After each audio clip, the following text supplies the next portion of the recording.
Let it go, make my body go, make our bodies higher and higher.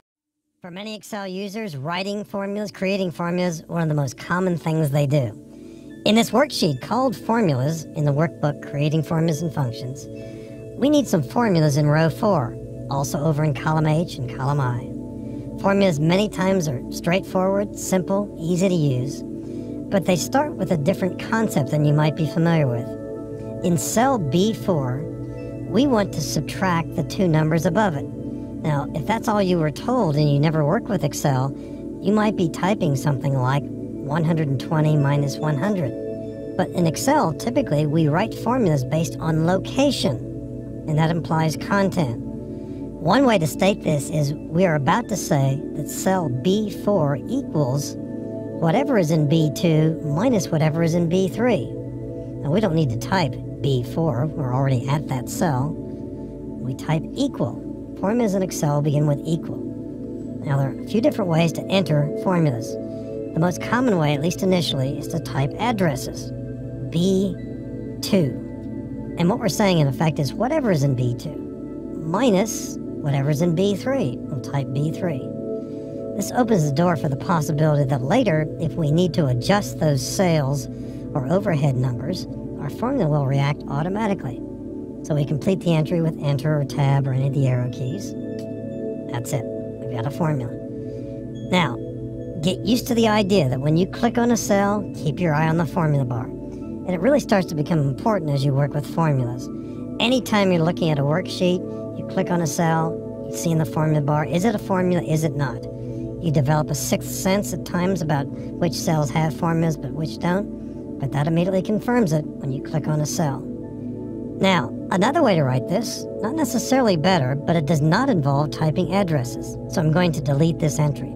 I'm going to type equal and then press the up arrow twice to get to cell B2, and we see that in the formula already, equal B2. Then I'll type minus and press the up arrow once, and you see the formula, equal B2 minus B3. That's all we need. Enter. So the advantage, it might have taken a tad longer, but on the other hand, we didn't type an address, or possibly worse, we didn't mistype an address. Same formula here. If you look in the formula bar, you see it. If you double click in the cell, you see it as well. A third way might involve using two hands. It could be faster, even though that might sound a little unwieldy. I'm going to delete this. Start over. This time I'll type equal, click cell B2, type minus, click cell B3, and press enter. Same result in all three different methods here for entering the formula. It's just a question of what works best for you. Either typing the entry, using arrow keys, or using a combination of typing and mouse. Now, if that's all you had learned about formulas, and you went to cell H2 to put in a total here, you would probably begin this way. Type equal, we want to add up those cells to the left. We could put in B2, and then a plus, and then C2, and a plus. I'm not going to finish this, but I could, if I wanted to, put in D2 plus E2 plus F2 and so on. Imagine how unwieldy this is going to be, not only here, but what if we were doing 12 months? This, although it could produce a correct answer, is certainly not the best way to do this. So let's get rid of this. Built into Excel are what we call functions. There are over 450 of them. A capsule description of what a function is, it's a shortcut for a formula. That doesn't apply in every single case, but that's a general definition of what a function is. On the Formulas tab in the ribbon, you'll see all kinds of functions listed here in various categories. Now, the most common function in Excel is sum for nearly everybody. I'm going to start typing in cell H2 equal sum. Now notice what happens when I type the letter S. There are lots of other functions that begin with the letter S. Sometimes you see one here and there and you know what it is. Other times you get a little curious. We're not, say, at that point just yet. And we don't have to necessarily scroll up and down and see these. And this is so short, we're not going to take advantage of any way to type this in any faster. Let's type equal sum. Left parenthesis. All functions are followed by an open and closed parentheses. Now, you wouldn't know what to do next necessarily, but with the mouse, let's highlight cells B2 through G2. And you can either drag leftward or rightward. Wherever you start, for example, I'm going to start in G2. I'm pointing in here, hold down the left mouse button, drag leftward into B2. I said that all functions are followed by open and close parent, but Excel does this for you if you're only using a function by itself. So I'll simply press enter. And we've got an answer there. And you can certainly verify that. And by the way, if you do highlight these cells, your status screen at the bottom of the screen probably gives you that total as well. Now, if you've deactivated status bar or if you don't have some of the check marks set up, you won't see the total there, but that verifies that it's working. For an average right here, if we want to know the average of these first 6 months, we need to add up these entries and divide by 6. But we've already done the addition right here. Now remember, when you click on a cell, get in that habit of looking in the formula bar to remind you. That may look like 1505, but in a certain sense, it's not that at all. It's a formula, in this case to be more specific, a function that adds up the 6 cells to the left. The average here, we simply need to take that value, H2. Now you can type it, or in this case possibly equal, click this cell, /6. If you are typing, you don't need to capitalize the H. If you click on it, it's automatically capitalized. Slash is the division symbol. Now this is the slash that on most keyboards is in the bottom row, usually a few keys to the right of the letter M. You cannot use the other slash, the one that goes in the opposite direction. Equal H2 divided by 6. So in our examples here, we just used division here. We used a sum function here. Our original formula over here in cell B4 used subtraction. We haven't used the multiplication symbol, it's an asterisk.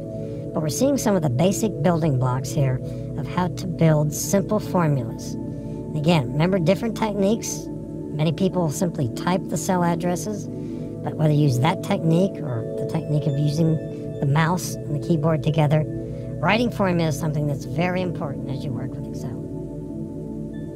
We're looking at a worksheet called Copy Formulas in the workbook 03-Creating Formulas and Functions. A formula is written in cell B4. Remember, if the cell is selected, you can see the formula in the formula bar, or if you've zoomed in, as this particular worksheet has been, you can double click here, perhaps see it a little bit better, and it is color coded. Now, we need to do this for February, March, April, May, June. Possibly in a similar worksheet, we might have 12 months here. We don't want to be retyping this kind of a formula many, many more times. In Excel, it's not uncommon that after you've written a formula, you need to copy it either rightward into adjacent cells or downward. And it's a huge time saver to be able to do this. Now, the formula that we're seeing here, and I'll double click it again, is B2 minus B3. We certainly do not want to see that formula right here. But when you copy a formula, Excel does what we would want it to do. In other words, and if we think of this formula in a different way, this is a formula that subtracts the 2 cells above it, and in a certain order. Do we want to do the same sort of thing here? We certainly do. The formula to our left does what? The cell that's up 2, we want to take it and subtract the cell that's right below it. Over here, same idea. This cell minus this one. So when we copy a formula, Excel in effect is saying, I see you're moving rightward 1 column. I'm going to take this formula and adjust the column references. So if we move rightward 1 column from column B, we're going to see a formula over here that's going to be C2 minus C3. And that's what happens when you copy a formula. And we copy formulas from the lower right-hand corner, the so-called fill handle. Remember, to slide over that, the mouse pointer turns from a 3-dimensional plus into a thin plus, like crosshairs. We'll hold down the left mouse button on the fill handle and drag rightward into June. And you can see the answers pretty readily are accurate. If we click on this cell, maybe double click just to check it out, we see what's happened. Press escape over here, double click, we see what's happening. Copying formulas means we copy, you could say, the relationship. This formula subtracts the 2 cells above it.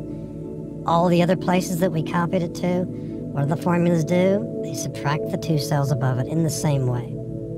Now similarly, in column H, in cell H2 right here, I'll double click. We've got a formula that adds up the 6 cells to its left. Do we want to do that below this in cell H3 and H4? Yes. We'll do the same kind of thing. From the lower right-hand corner, we'll drag downward and get answers there. What's the formula here? Double click. You can see it better than in the formula bar, although it's there too. We're adding up the 6 cells to the left.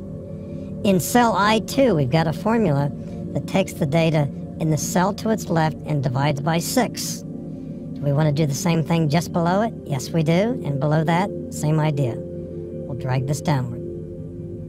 For the moment, let's say we don't care about the decimals. Eventually, we would clean that up. But the main idea here is, in this worksheet, we started off with seeing only 3 formulas. One in B4, one in H2, one in I2. We simply created the other formulas by copying. And it's very, very common in Excel to write a single formula and copy it into many, many cells rightward or many, many cells downward. And it's a real time saver. In this worksheet called YTD and percent increase, we're going to put in some formulas in row 5 here that calculate our year-to-date profits. A relatively simple formula, although one that can be a little tricky and one that brings out the idea of cell references and how we work with them in Excel. In cell B5, our year-to-date profit so far is simply the same as the number we see above it. Now, we could type a 20 here, and that might look correct for now, but the profit above it is actually a calculation showing sales and overhead difference. What if those numbers get changed?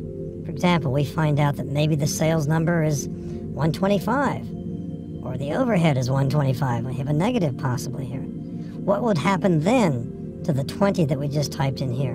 It would stay the same, and it would be incorrect. So, what we really want here for January, and January only, is for this always to be equal to the cell above it. Now, as we're looking ahead toward February, we don't want that kind of a formula there. In February, our year-to-date profit will be 50. So let's go back to January here and make this formula be equal B4. You can simply click on it or type it. Either way, press enter. And so that means if we adjust overhead, maybe our expenses were a lot higher and they really went to 125. As I type this in place, both profit and YTD profit below this will change. In this case, it's a negative, which we hope not to see, but that's what happened. So I'll undo that, Control Z. Now, as we look ahead to February here, we know the answer is going to be 50. How did I get 50? I added these two.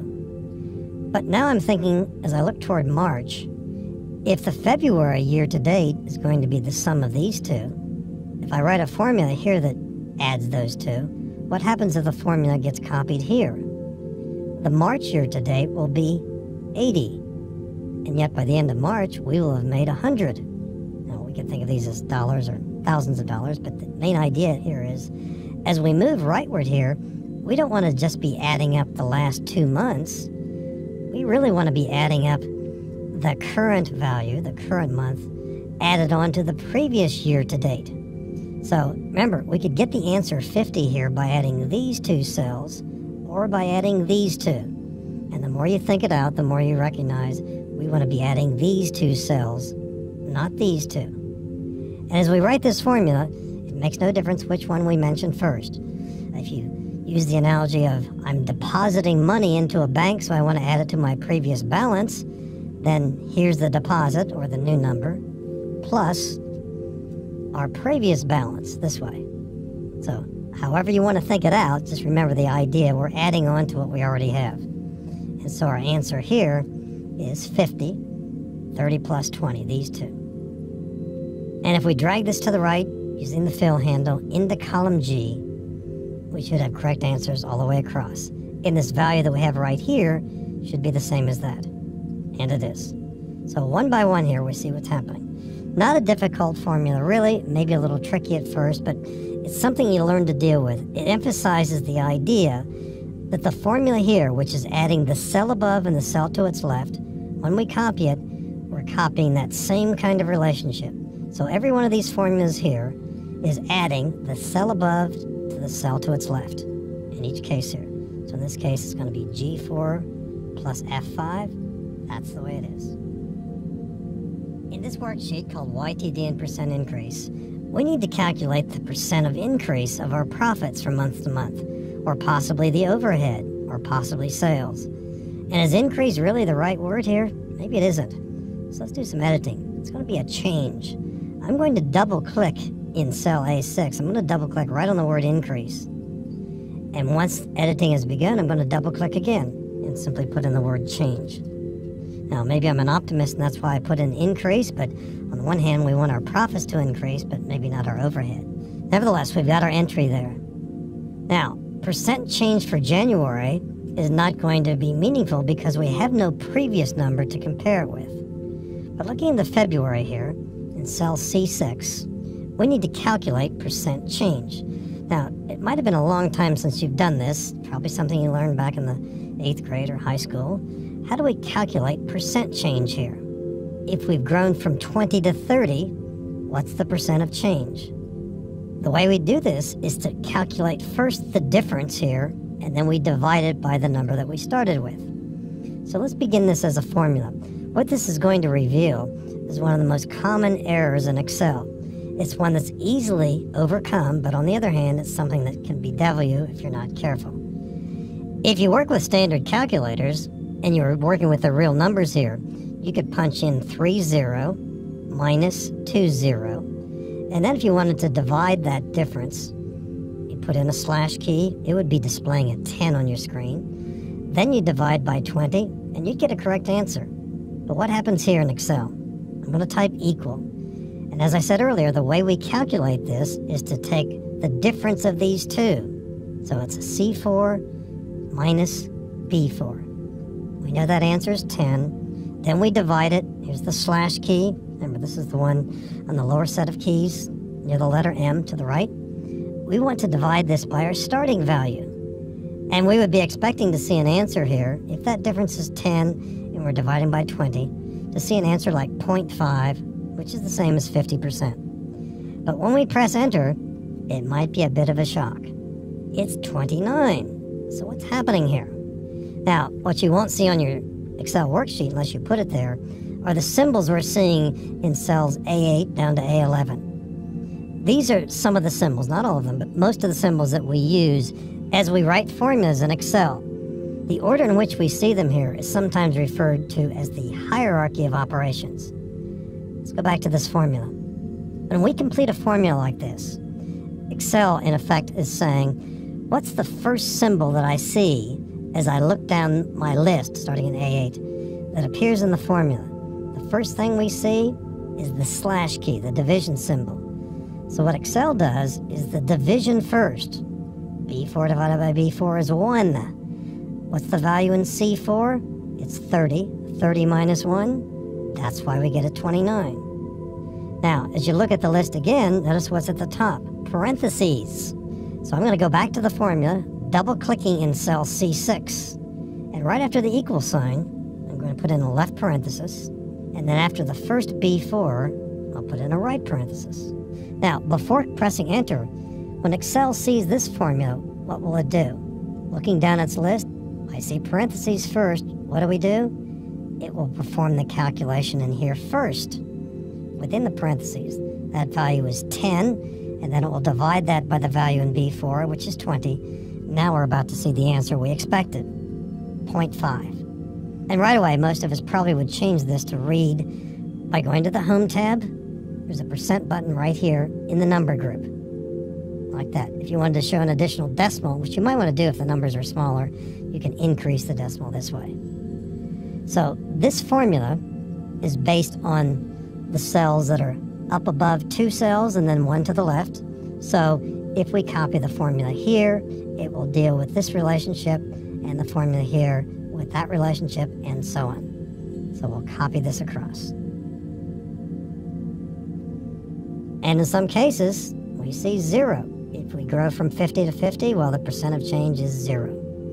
And we see the other changes. And you can imagine how valuable a formula like this is over time, month after month, year after year.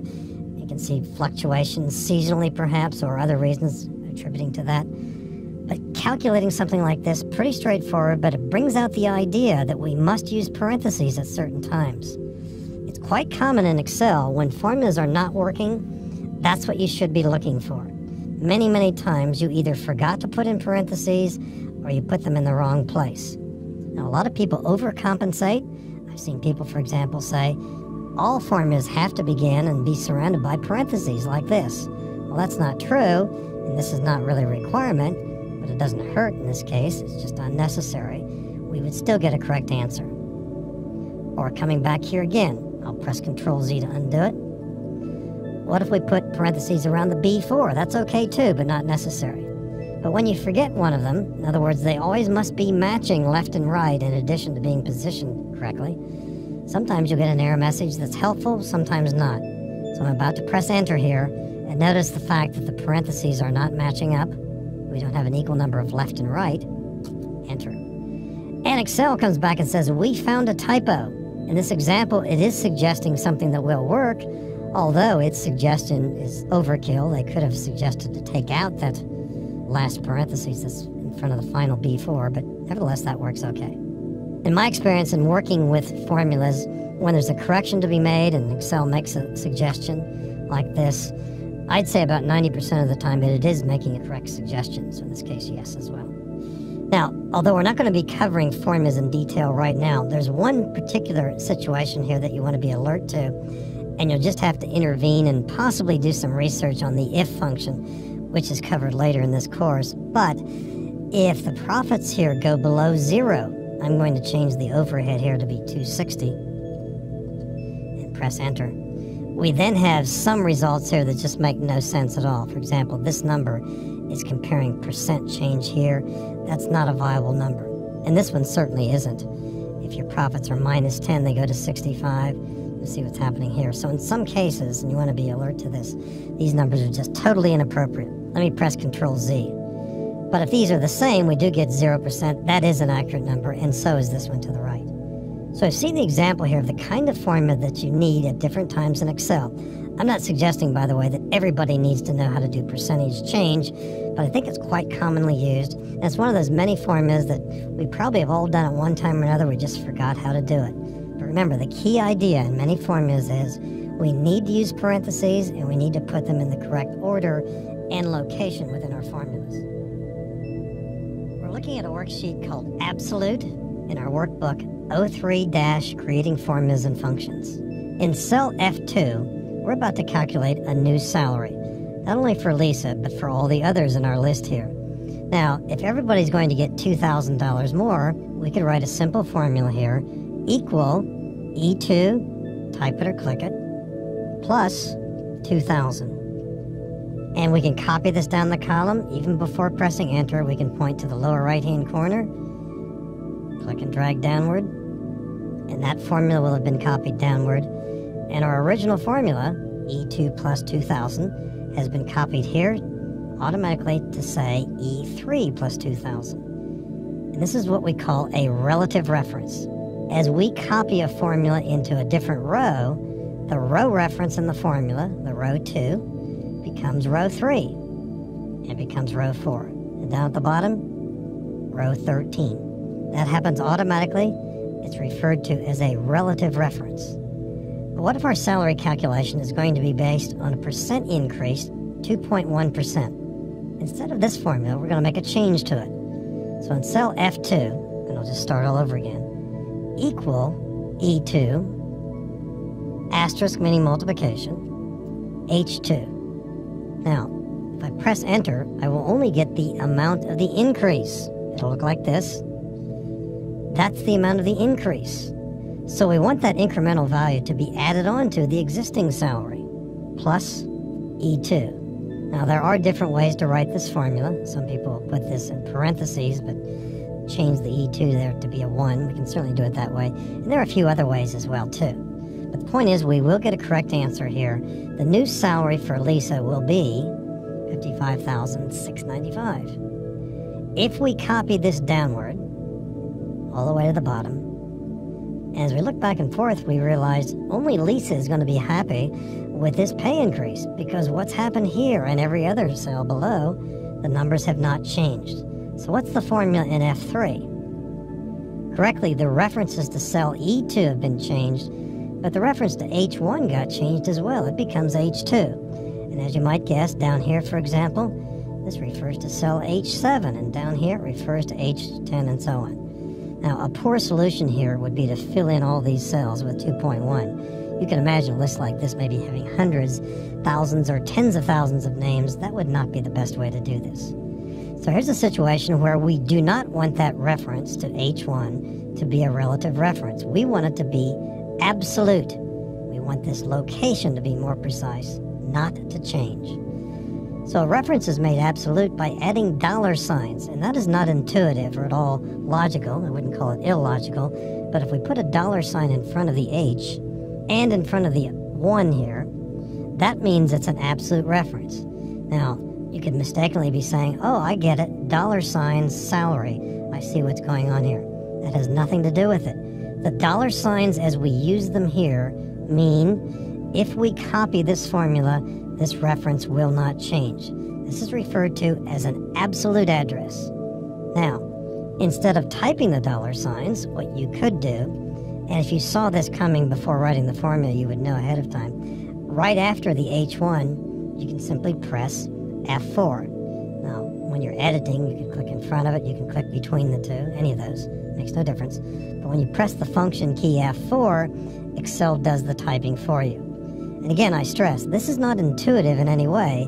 It's the action we take to make sure that this formula, if it's copied, this portion of it will not change. So we want to copy this from the lower right-hand corner. And if I press Control-Enter, the active cell will not move down. It'll stay in place. And I'll drag from the lower right-hand corner down the bottom. The salaries have all gone up. Let's click any one of these. Double-click here. We see what's happening. They all refer to cell H1. Now, if we were just writing the formula for the first time, and we know that we need that, equal E2 times H1. At that point, we'll simply press F4 and then plus E2. So more and more you'll see the need for this. Anybody who uses Excel with any kind of depth will need this feature at one time or another. It's called an absolute reference. In certain situations, and it's beyond the scope of this course, you will have the need to make sure that just the row reference is absolute.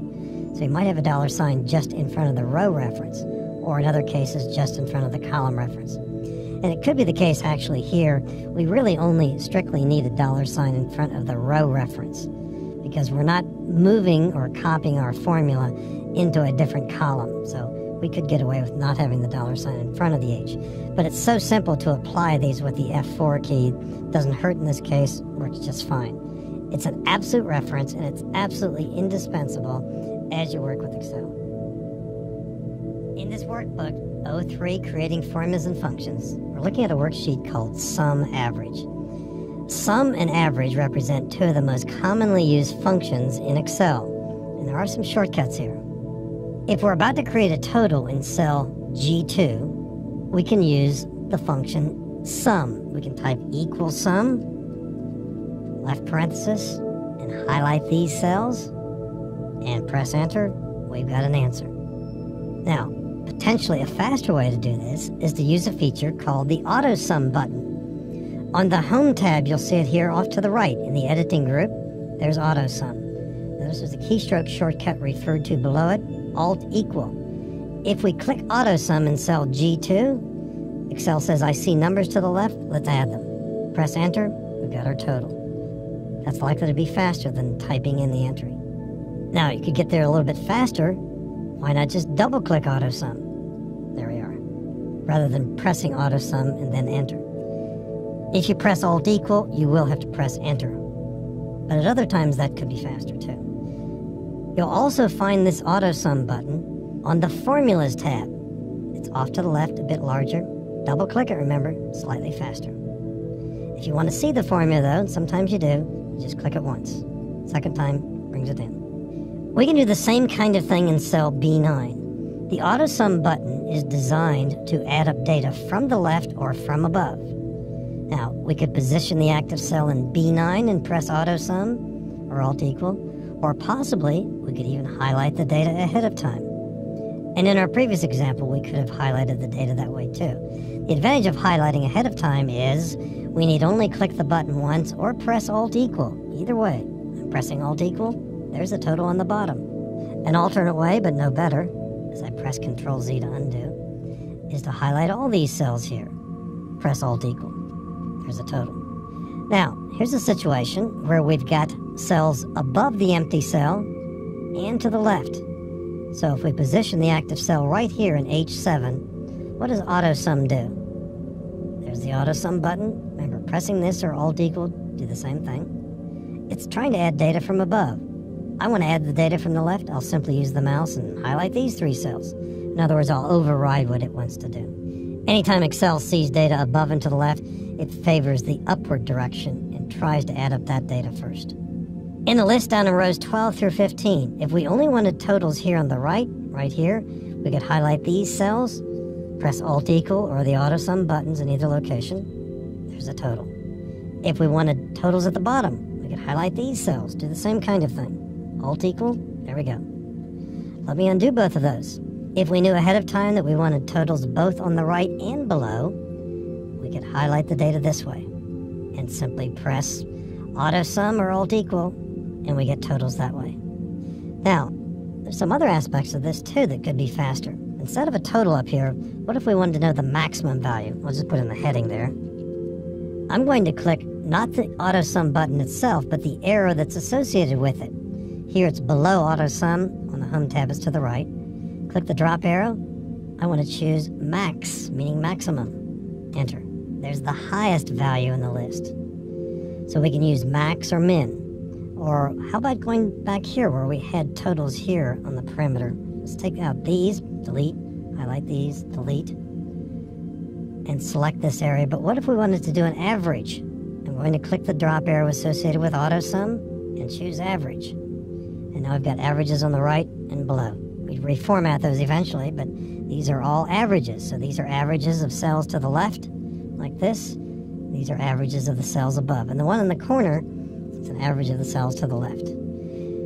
Now, if you want to add data from different locations, you can also do that with the sum function. What I'm about to do would certainly be unorthodox because I would like to add some data from this group and from this group over here and maybe from some data down here.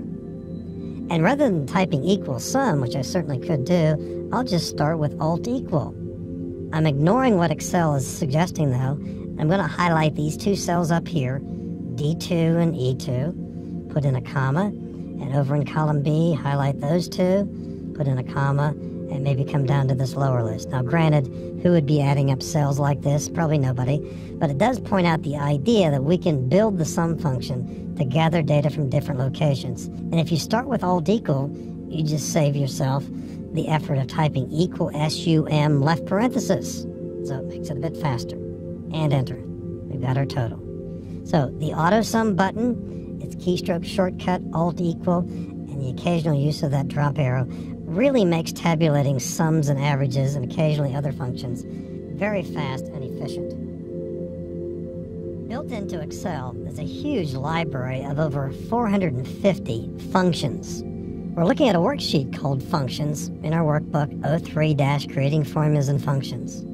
If you go to the Formulas tab in the ribbon and slide over one of the entries here, you can see there are different kinds of functions. And as we slide over this one or that one, we can see a pop-up tip reminding us or explaining to us what it does. And there's a lot of them, as I suggested. Math and trig. Now, with the wrong mindset here, you can easily get overwhelmed. Here's one on inverse hyperbolic cosine. Do you think you'll need that one? I kind of doubt it, unless you're in the scientific arena. And of course, there are some valuable tools and functions in here. Do you work in finance? There certainly are some financial functions here, quite a few of them, about 50 of them or so out here.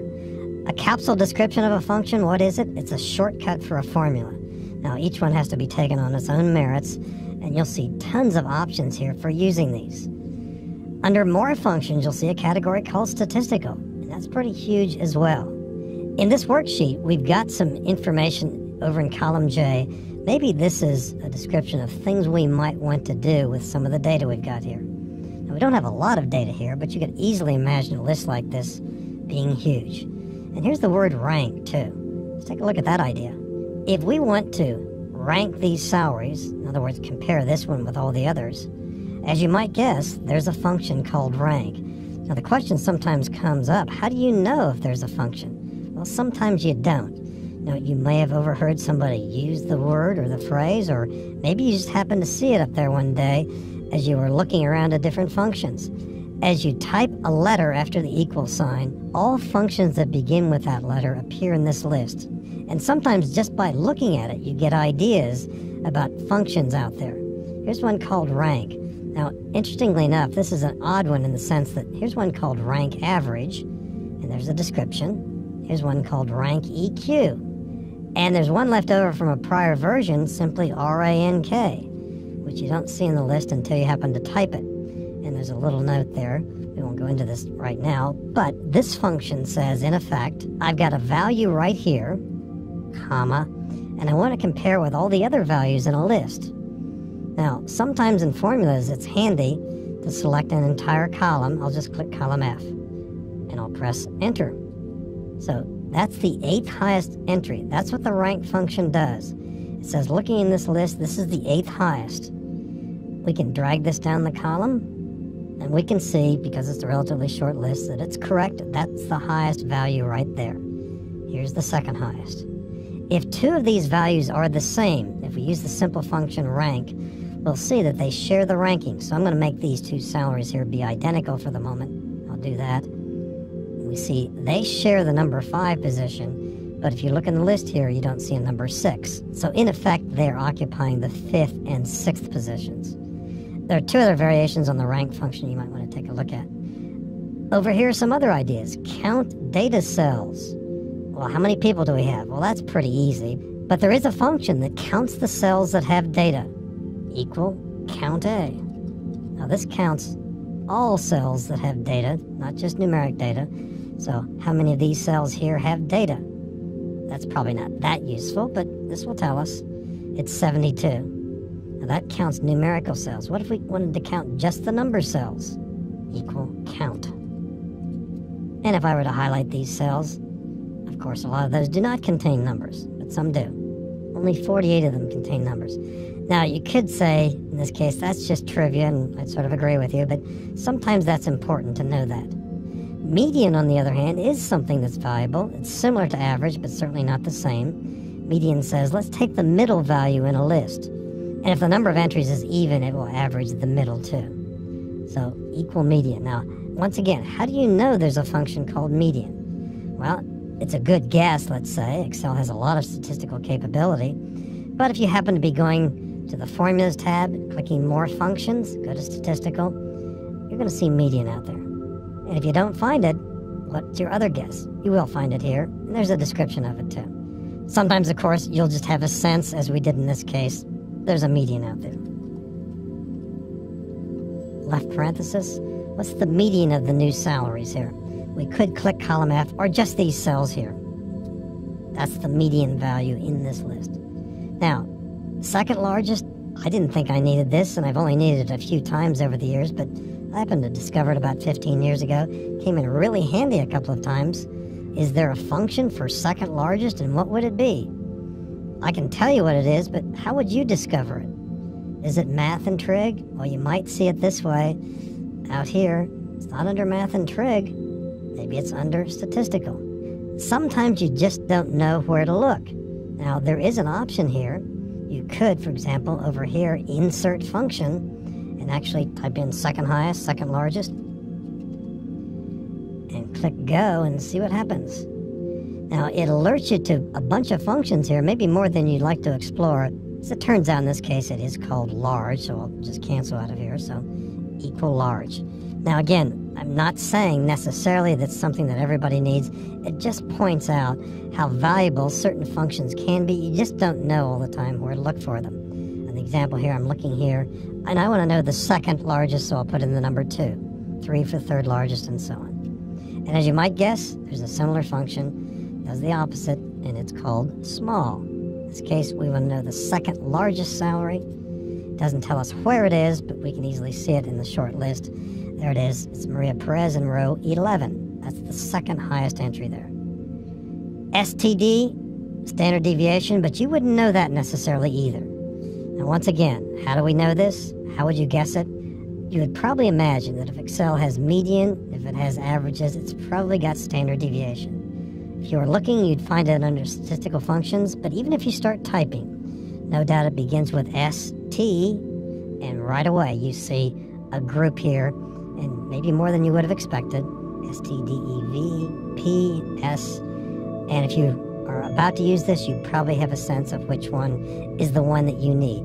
And by the way, sometimes what you'll do, once you find the one, is just tab it into place, like that. Refer to the salaries this way, and if you know what standard deviation means, you're getting an answer that makes some sense. It gives a weighted average to the differences between these salaries and the average. So lots of functions out there, a ton of them. Again, don't spend too much time just spending idle time looking for a function, but the more you work with Excel, the more you begin to have a sense of what some of these are. And keep in mind that some of you will never look at math and trig.